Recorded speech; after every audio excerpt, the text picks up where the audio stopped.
Le principe de la formulation avec la méthode de Dregoris.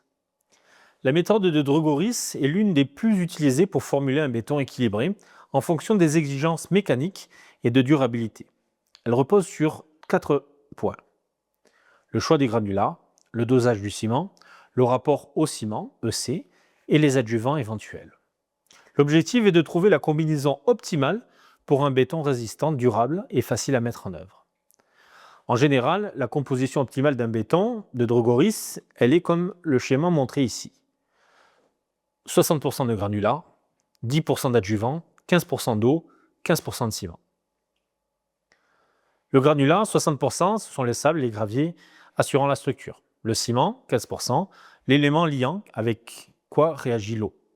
L'eau, 15%, permet l'hydratation et la maniabilité. Et les adjuvants, 10%, modifient les propriétés du béton selon les besoins. On va préparer le malaxage.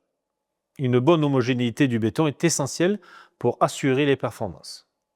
Premièrement, on va peser les composants. Deuxièmement, on va malaxer en bétonnière. Et troisièmement, on va contrôler l'ouvrabilité. Vous trouverez ci-dessous un schéma.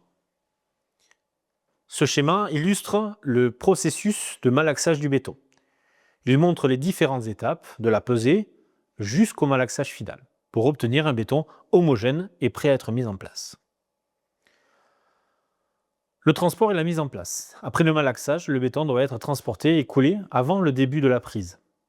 Nous avons plusieurs sortes de transport, bétonnière sur chantier, camion toupie ou pompe à béton. Les techniques de mise en place, coulage, vibration, et nivellement et finition. Vous trouverez ci-joint un schéma indicatif. Une fois que le béton est coulé, il y a la cure et le durcissement. Après, la mise en place du béton doit être protégé pour assurer son durcissement optimal.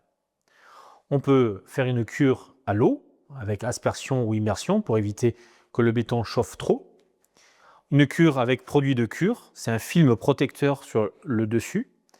Et ensuite, un coffrage prolongé. La durée moyenne, 48 heures pour une prise initiale. 28 jours pour la résistance maximale.